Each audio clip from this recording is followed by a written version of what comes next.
Perfect. Thank y'all for making this a priority on your summer vacation. I know that you've got a lot of places to be and things that are happening today, considering the sun is shining and it's one of the rare pool days that all of us could have, or the lake days or whatever. But anyway, we really do appreciate you being here. I know it was kind of a short turnaround for this and what this looks like, but just to kind of explain the overall process to you about what this looks like. So for those of you who don't know me personally, my name is Amy Robinette, and I am what is called the ICAP coordinator director here at NECP, and that means Individual Career Academic Plan. So what that means for your family is that once you guys took your 8th grade test, we went through and saw who met the minimum criteria to take college classes starting in 9th grade. And just as a disclaimer, that is not NECP's criteria, that is the state of North Carolina's criteria. And so, to the best of our knowledge, and again, we'll talk about that in just a second, if you are here and you were invited to participate in this meeting, it is because you met the requirement to start taking college courses in 9th grade. So now, what does that look like from a privilege perspective at NECP? So what that looks like is basically you guys will be grouped in an honors level course, an honors level student, and we're going to schedule you so that you get your Englishes, your maths, you're going to get all of those things. I'm sorry. No, you're fine. And we're making sure you get all of those required things, but your electives first semester would consist of 2 college courses. So now, what does NECP do in that world? And again, I'm trying to make it as simple as possible, but basically what you guys qualify for and that we have put together for most of you is a business certificate, is what everybody will have. You would finish a business certificate. So you're looking at business 110, marketing 120, business 137, and business 240. And so once you complete those 4 courses at any point, then you can move on into taking the next step in college courses. And then after you complete that next tier, you can move on to the next tier. So I tell you that to say, in Edgecombe County, because both of my children are here, we have this perception of everybody needs to have an associate's degree, and like an associate's degree when you graduate from high school. We will work towards that if that is a goal of yours as we move through this program. But ultimately, for every college course that you are successful in as a student, that is money saved that you don't have to take when you go to a four-year school. So instead of looking at it from like this whole big degree option, you will probably help yourselves and help us, to be completely honest with you. If you just look at it from every class is probably going to save me about $300 to $500 in college tuition in the future, no matter where we go. And so that's kind of what we're working towards. And again, as we get through all of that, we'll do it. We'll talk on kind of like your individual goals and, you know, how all of this aligns. But for next semester, it would look like you would have 2 classes in our 2 college classes, and those 2 classes, we would require that you take them on our campus under the direction of an NECP staff member. So what does that mean? That means that for the most part, they're going to be sitting in a computer lab for 2 classes together, taking these courses and working through that. They can come in, it's fine. But again, so now let me tell you the why. Because, you know, the kids are gonna say, oh, I don't need to, I don't want to, you know, like that's a long time, it doesn't take me that long. The last thing that we want is for your child to not be successful in this course, because these are 100% college courses. You're gonna start a college transcript that will follow you forever. So like, we've gotta make sure that we're doing our part to support you. And so that's why you're taking 2 courses. We're gonna put you with 2 courses in a computer lab, and that's where you'll be. Now, what the students know about that is it may not take them that long. They may be breezing through some of that. If we get to that point and they are doing okay and our computer facilitator says they are doing okay, then I will consider letting them volunteer in an elementary classroom during that time period for one of those sections. Does that make sense what I'm saying? But I don't put it on their transcripts, because if at any point we need to pull them out because their grades start slipping, I want to make sure that we're protecting them, that we're doing that, okay?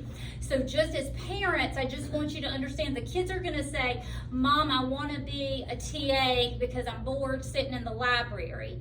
And we can have that conversation, but just understand it all comes back in my mind to being successful in this college course, both of them, first semester, getting you used to high school, okay?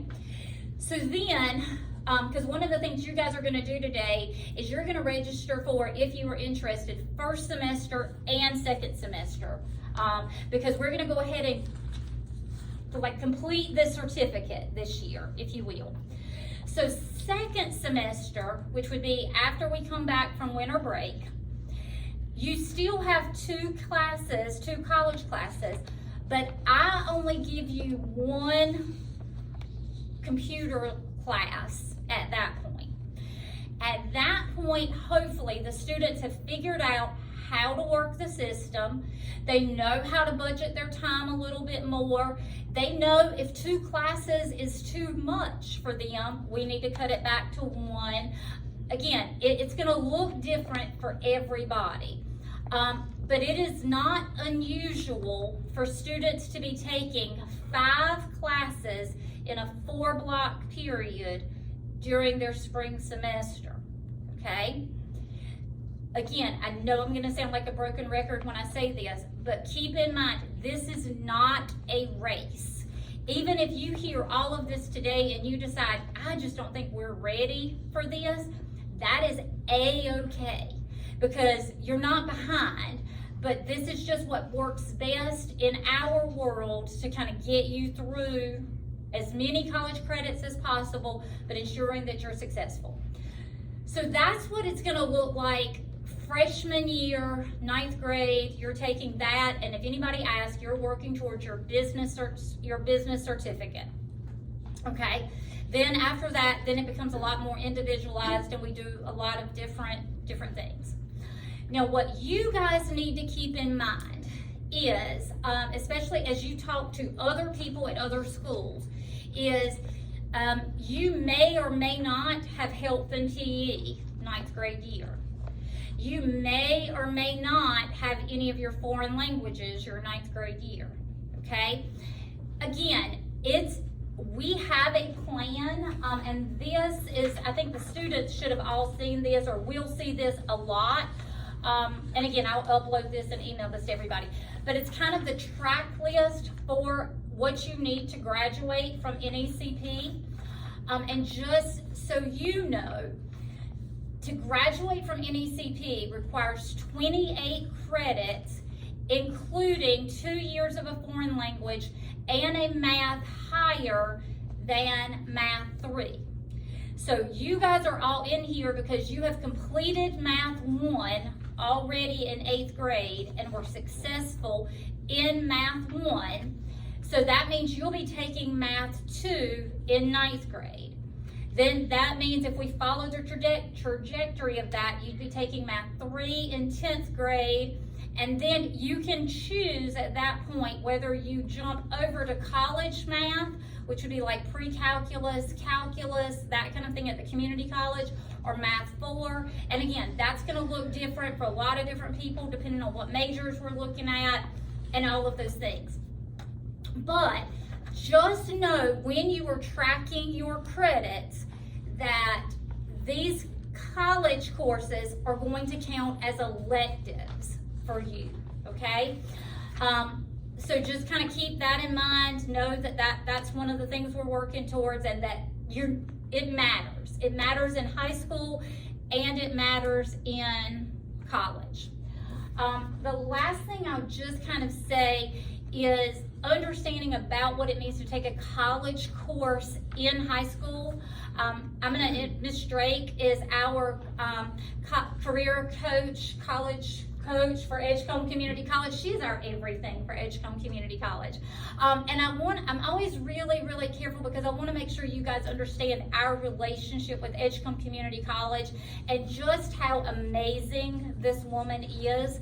She is not paid by NECP at all. Edgecombe Community College is the basis of her salary. So when you are asking her questions, it is like you are asking somebody at Edgecombe Community College, and you have that at your disposal. I have that at my disposal. It is a great partnership. She has an office upstairs that our students can run and ask her questions and kind of get that support.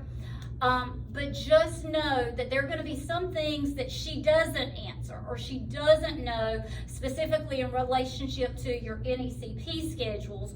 Please don't hold that against her. It's just your child, if you choose to do this, will be considered dually enrolled in Edgecombe Community College and Northeast Carolina Prep School. So you would have Ms. Drake to advocate and support you in one area, and then us to support you in another, okay? So that's all the privilege. That's the good stuff. Again, I tell my own personal children, with privilege comes responsibility, right? And so responsibility includes things like you need to make sure that you are worthy of the responsibility. And by that I mean, you know, if we see that behavior becomes a concern and, you know, things kind of go off track, if you will, we may decide maturity-wise college classes not the best fit for right now, we need to take a break. Again, it's not a punishment, it's a let's just wait a little while and see where we are.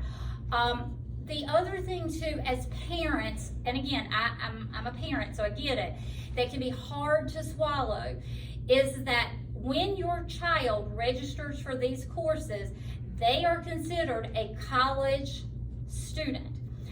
Our ability to monitor their grades and to kind of have access is very, very minuscule, okay? And there are ways that we can kind of go through things, but if I was teaching English and you had a concern about a test because your child had a bad night, you could message me at NECP and say, we just had a family emergency and here's my thing. You, as parents, cannot message your child's instructor at the college. Now, your child, your student, you guys can message, but that instructor has the right to say no. It is well within their right to say, sorry, you know, so bad, too sad, whatever. And again, we have no control over that. And again, you know, my son is at NC State right now, and there are some instructors that he loves because they're willing to work with him and they will give an extension and he knows all of those things. And there are those instructors that he knows that it does not matter what happened, they don't care. The rule is the rule and this is the expectation. So again, we don't control what instructor you get or, you know, how that's all going to be perceived. So I just tell you all of that to say, we are going to be limited in what we can even do to monitor aside from what they are doing when they are sitting in front of us. But as parents, you guys always have the option to take your Chromebook and say, log into your college course, let me see your Moodle, let me see where you are in this course. You have the right to do that because it's in your house, it's online, you should be able to see those grades, and you have the ability to say to your child, let me help you draft an email to your instructor that it explains, whatever, and you guys work through that. And you are welcome to include Ms. Drake and I on those emails, but just know that email is going to be probably your primary way of communication.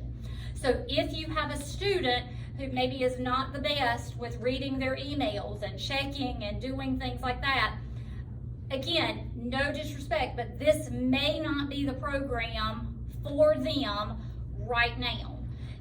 Which is why we were pretty firm about, we could have called everybody, who was eligible for this, and we could have said, hey, please make sure you're coming, or hey, I didn't notice you signed up. But ultimately, if you are not reading an email, and I know that sounds terrible, but if you're not reading an email in July just as much as you are reading an email, in January, this is probably not the program for you, because there is going to be a lot of things that come through with this. Everything from how to get their textbooks, how to get,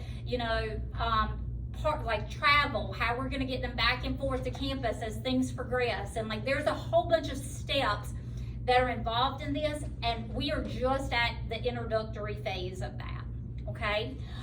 So that's kind of the good and the bad. Now I'm going to turn it over to Ms. Drake, who is absolutely wonderful, and she can kind of talk to you more about the logistics of everything and what it looks like from the community college side.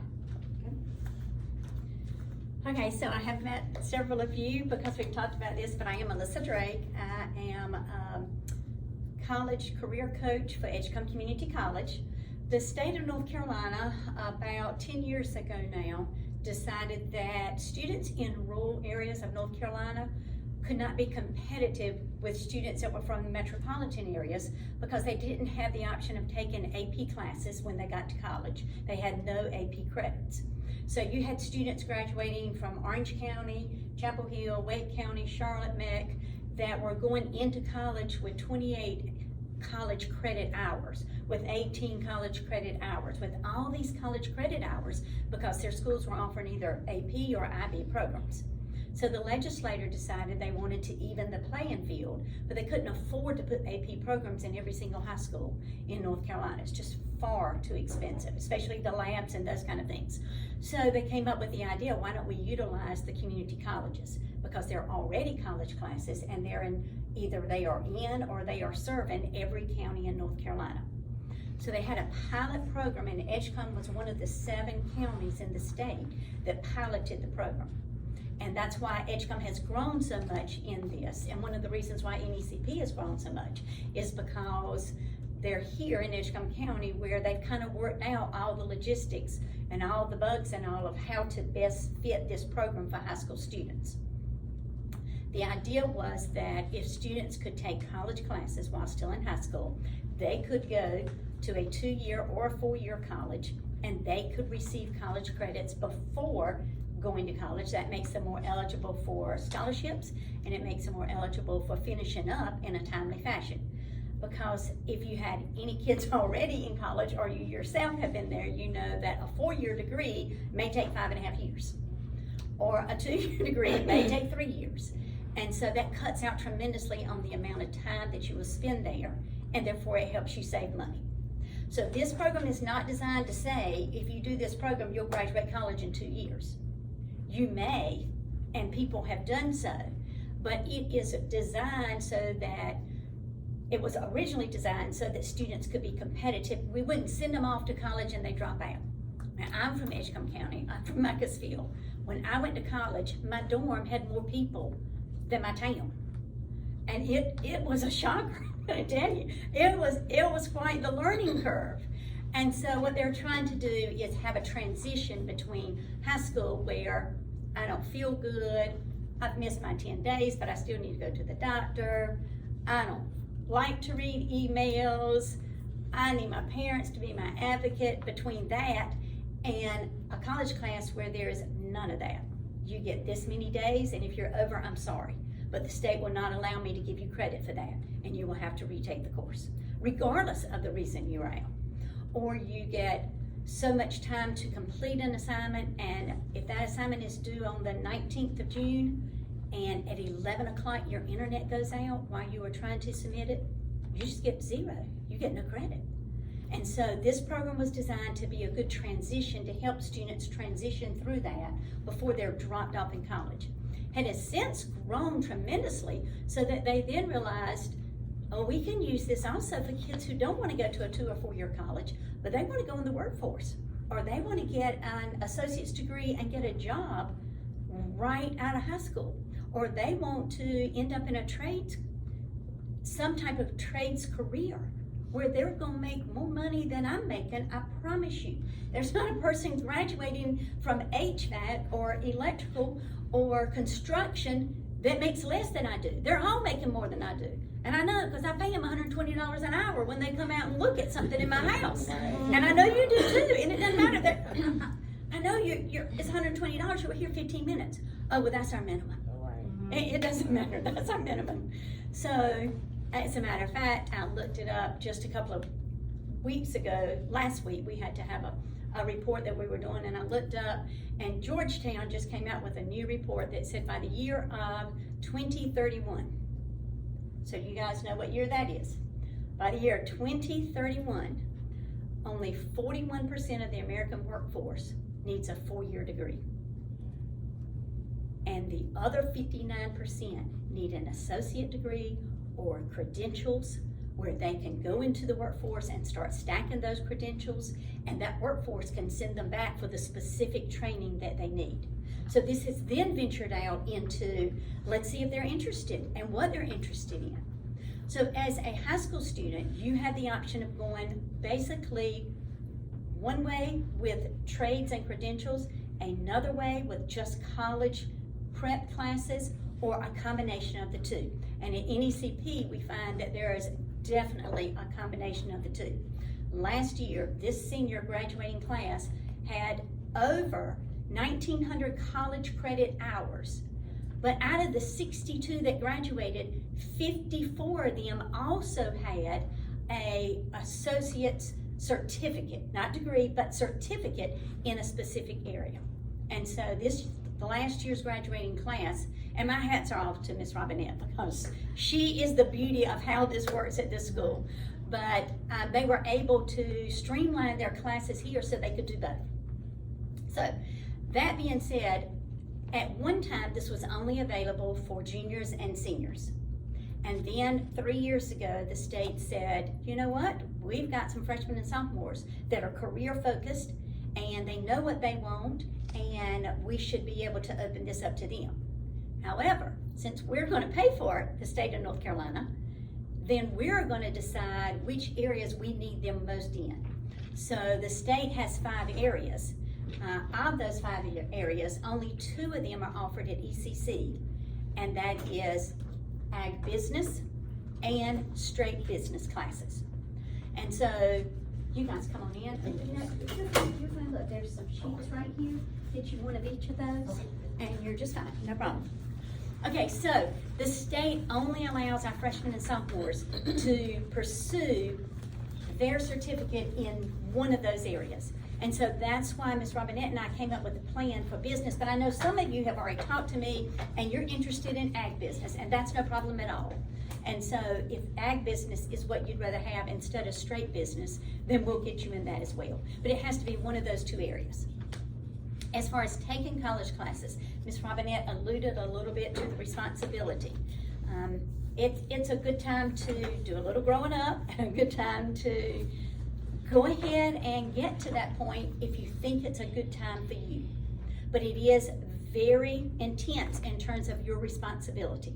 There is no I just don't feel good. I can't go to school. I tell kids, and Miss Robinette, you can close your ears right now, and any other staff member at this school, I tell them, if you're sick, you stay home first and second period, but by third period, you get yourself out of bed and you get over there to that college and you take your class.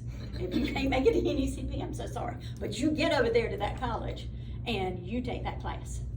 And so, and that's because I know how important attendance is. Even for an online class, we just have sometimes horror stories of students who don't understand that when the teacher says you must post every week, it's an online class, and that's what you'll be taking the first 2 years. If it's an online class and it says post every week and you don't post, well, the class might meet traditionally 2 or 3 times a week. 2 weeks, that's 7 absences. You've just failed the class because you didn't post when you were supposed to post. Or I dealt with a student this year and I had email after email communication from the student to the instructor, and I tried to help them understand, well, the instructor says you're posting but you're not writing complete sentences. Well, I don't know how to do that. Well, we can learn. But if you don't write it the way the instructor says, if you don't put a capital letter at the beginning of your sentence and you don't use punctuation and you don't know when to capitalize and not capitalize, you're not getting credit for your post. It's got to be something that's accepted in order to count. So there are a lot of guidelines that you're going to want to be sure you pay very specific attention to. And if you do that, you'll find yourself very successful. One of the things NECP has done that has really driven the success of this program is that they have dedicated a room and a time where all freshmen that are taking these classes, or freshmen and sophomores that are taking these online beginning classes, are together. So you can network with each other. Network does not mean, what did you write? Send it to me. Network means, did you do that assignment? Do you know it's due tomorrow? Have you uploaded your assignment? Did you get that downloaded video? I can't get it. How did you get it? I don't know how to go through this. Networking means you're helping each other, you're encouraging each other, and you're making sure that all of you are held accountable for everything that you're doing. So NECP is the only school in this county that dedicates that kind of resources so that their students can take the classes, network together, and still be successful. So they're definitely to be commended for that. There are 6 high schools in this county. Although you may not, I have to sit here and count and think about that. There are 6 high schools in this county. I'm sorry, there are 6 public high schools in this county. NECP in one of those 6. And then you have an early college over on the Rocky Mount campus, an early college on the Tarboro campus, and you have Tarboro High and Southwest and North. So we have 6 high schools. NECP has far more students taking college classes than any of the others. I taught at Southwest for 30 years. NECP has far more students taking classes at ECC than Southwest, even though the numbers at Southwest are astronomically larger than they are here. So NECP has done a great job of that, and they're to be commended for that. But it's really important for you to, if you want to take advantage of it, to know everything that goes along with it. And to, like she said, be willing to communicate with emails, because we have a lot of students who don't. Last year we had a hard time. We had a lot of students who didn't get their textbook until 4 weeks in, and by then they've already failed the class. But Ms. Robinette sends out the form electronically and says, here's what you need to fill out. Fill it out, turn it into Ms. Hall here in the Media Center. NECP pays for all textbooks. NECP pays for any fees for any classes. The state of North Carolina pays for the tuition. NECP pays for the transportation to get over there. And Edgecombe Community College pays the salaries for the positions of those that are teaching those classes. And so it is definitely a collaboration where your student doesn't have to pay anything.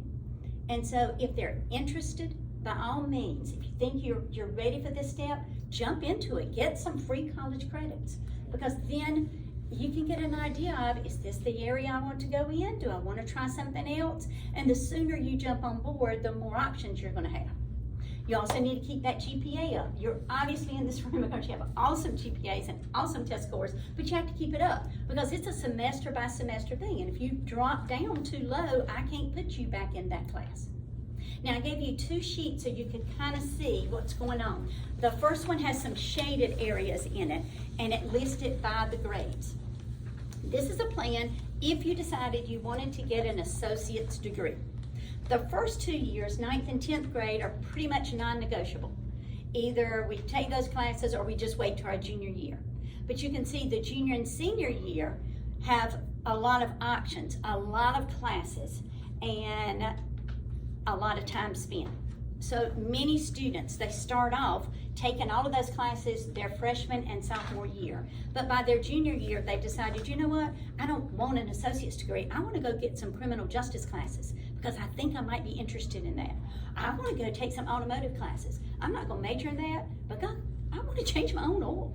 I want to be able to do something. I want to put air in my tire when I need to. So I want to take some automotive classes while the state is paying for it. Or I want to take some IT classes. IT is an area that people with IT degrees do not get a 4-year degree. Do you know why? Because when they get that 2-year degree, they're making such big salaries. They don't want to take the time to go back because they're not going to get paid anymore for that 4-year degree. And they're already making amazing salaries with just an IT 2-year degree.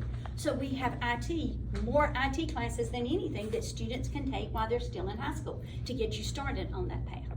So you may end up working your way through, all the way through this to get a degree, or you may just start banking some classes, figuring out what you're interested in, figuring out what you might like to take, going while you're doing that, banking some college credits so that wherever you end up, you'll have something. Now, the second sheet I gave you is an idea of some of the classes you can take when you're a junior and a senior, if you are only interested in the college transfer classes. The thing is, the state also, because they're paying for it, they have some very specific guidelines as to which classes you can take.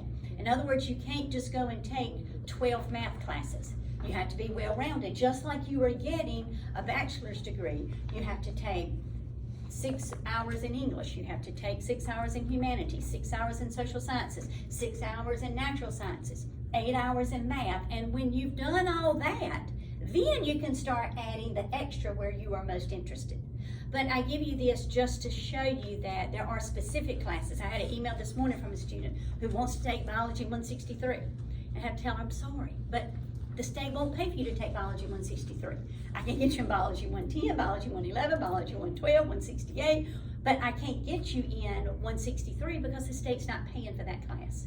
And so there are some specific guidelines. So sometimes you're going to run into some roadblocks, but I want you to know it's not necessarily an NECP roadblock or even an ECC roadblock. It's what the state has put in their guidelines that we all have to go by.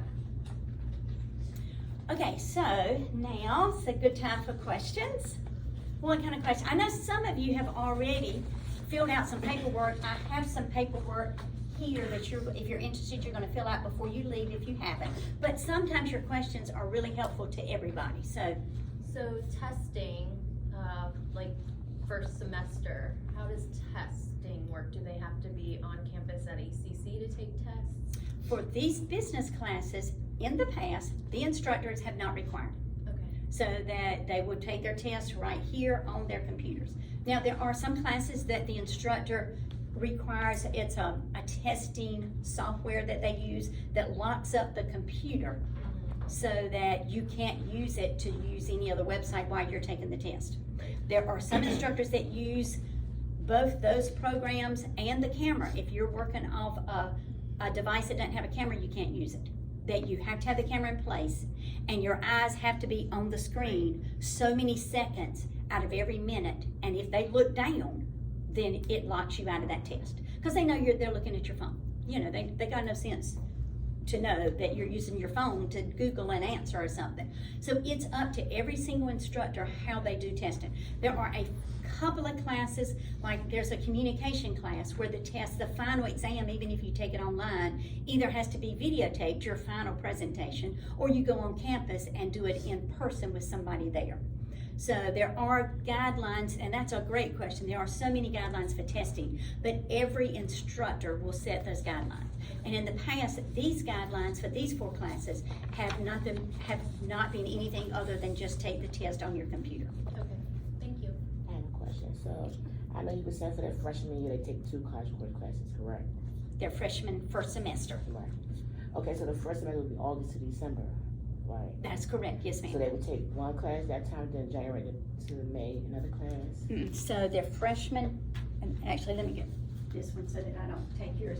The way it's set up right now, the freshman fall semester, they would take both, it's hard to see actually on this what's highlighted, but those last 2 courses, Business Okay. 110 and Marketing 120 would be taken in the fall. And then Business 137 and 240 would be taken in the spring. Okay, right. And then when you get down to, I'll go ahead and say, when you get down to your sophomore year, where it says fall 10th, spring 10th, a couple of those classes, specifically that math and biology, are also based on test scores of a test you haven't taken yet. So you have to have on your pre-ACT.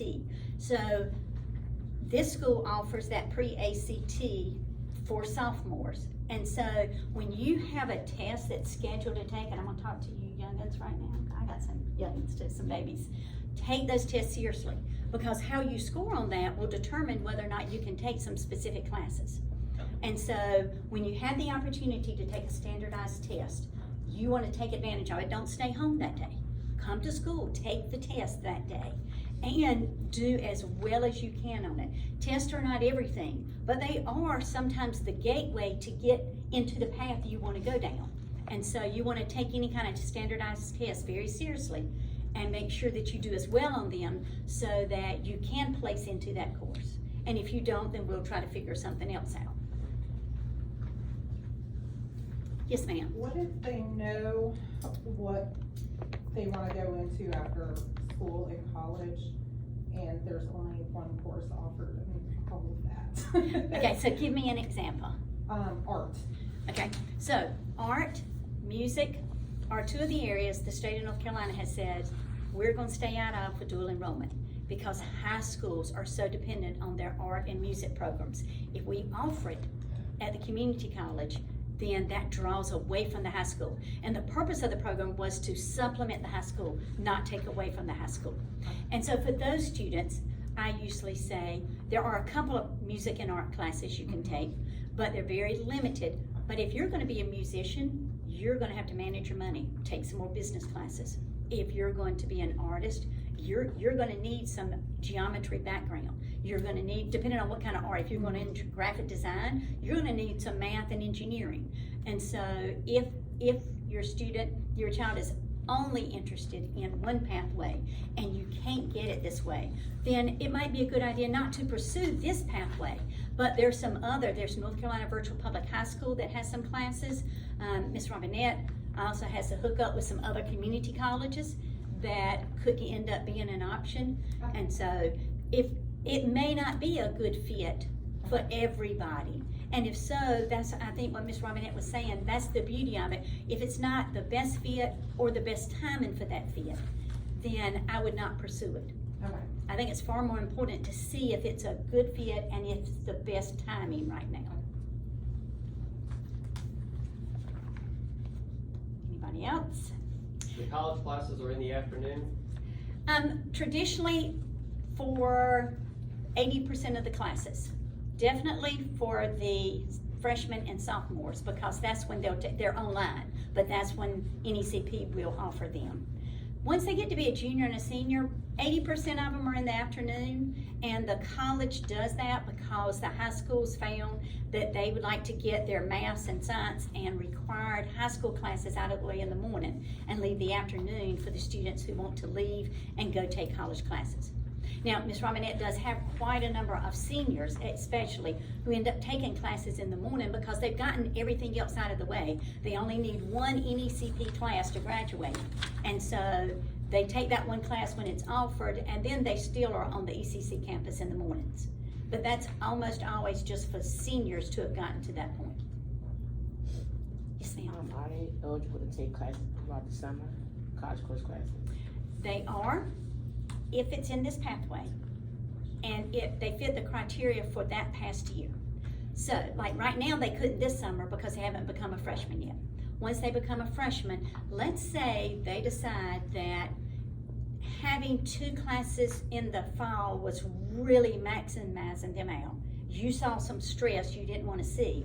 In the spring, instead of taking both college classes, you want to take 1 college class and wait and take the other in the summer. That's an option. So anything they were eligible for the previous year, because summer school starts before they finish this year. And so summer school this year started May 20th. You all didn't finish up until May 26th, 7th, something like that. So they have to meet the criteria. So in other words, after their sophomore year, and this is where I get hit the most and the hardest from parents, they've taken all of these and it's before their junior year, but they're finished with all of these and they want to go ahead and get started, but they can't because the state still considers them a sophomore until first day of school in August.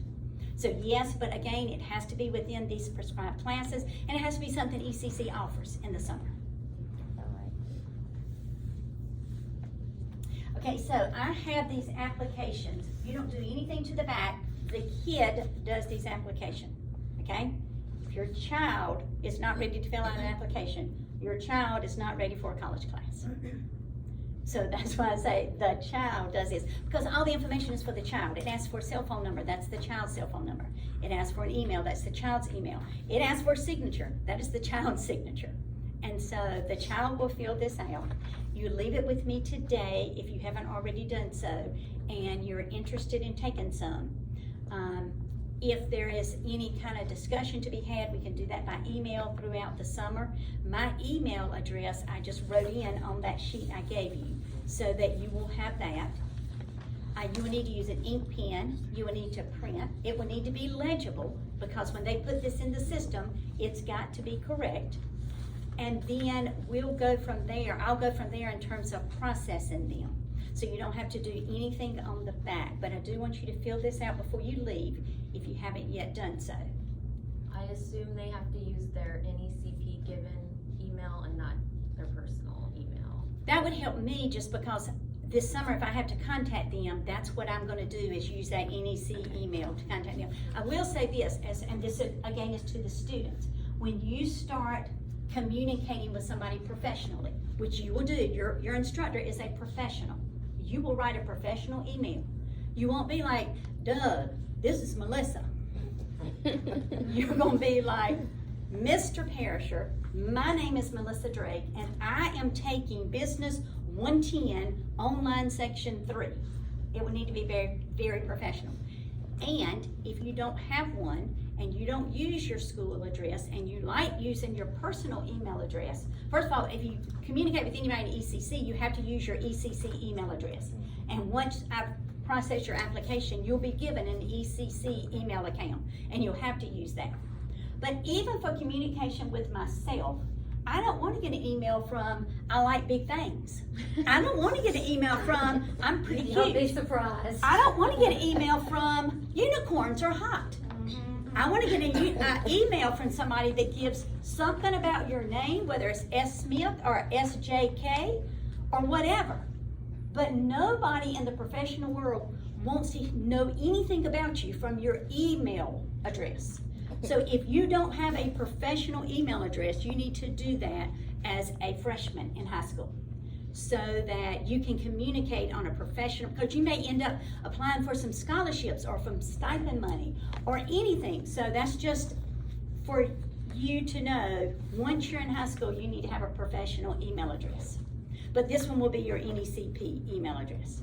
Okay, so I'm gonna leave these over here with some pens so that we don't have this part of the meeting waiting for you to fill it out. So before we do that, Ms. Robinette, do you have anything to add? The only other thing I wanted just to add is what she's mentioned about having an Edgecombe Community College email address. That is important, and that can be a hindrance for some students because, okay, not only are we telling you you've got to check your NECP email, but you also have a whole separate email address that you are responsible for.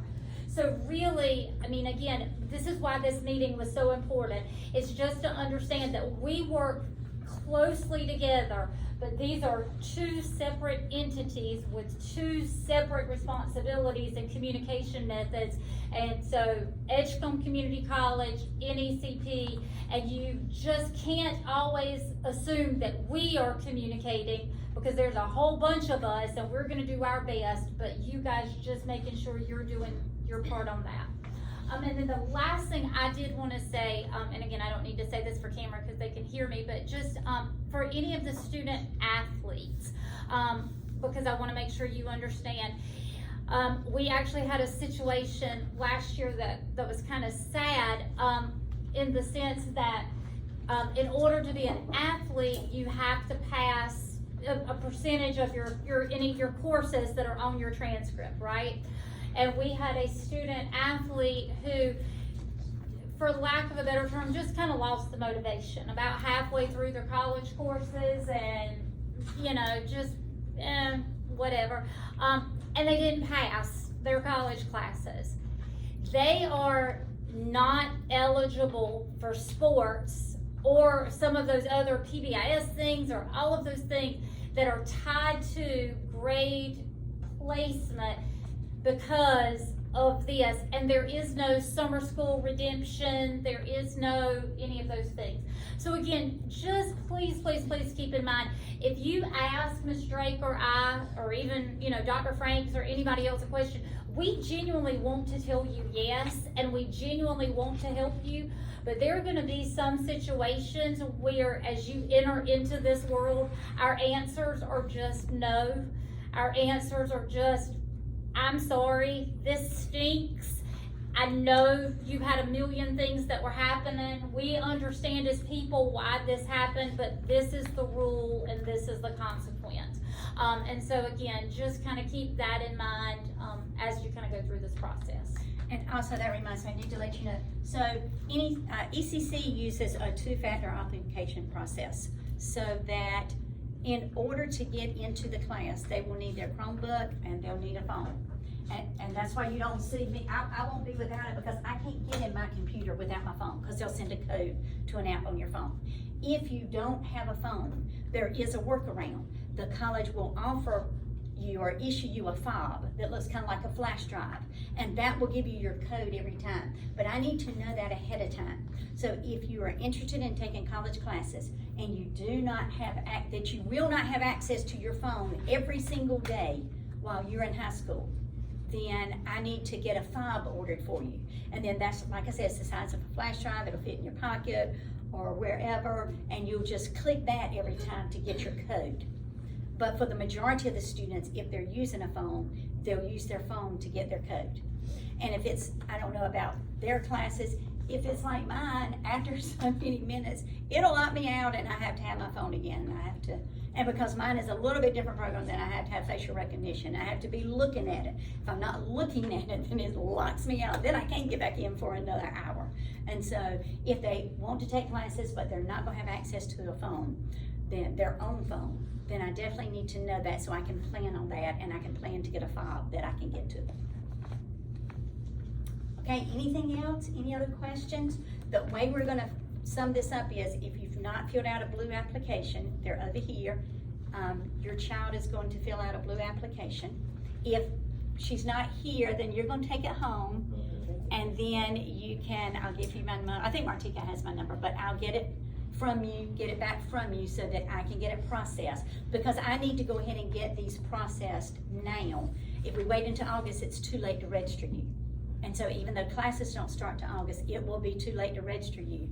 And so I'll need to get those from you today before you leave, or I'll need to individually make plans with you to get that from you.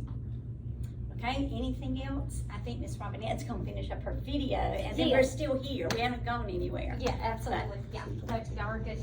Thank y'all for everything. We truly appreciate you guys being here. I know this was a lot. We said we were gonna get you in and out of here in an hour. That was our goal. Thank y'all, and yay.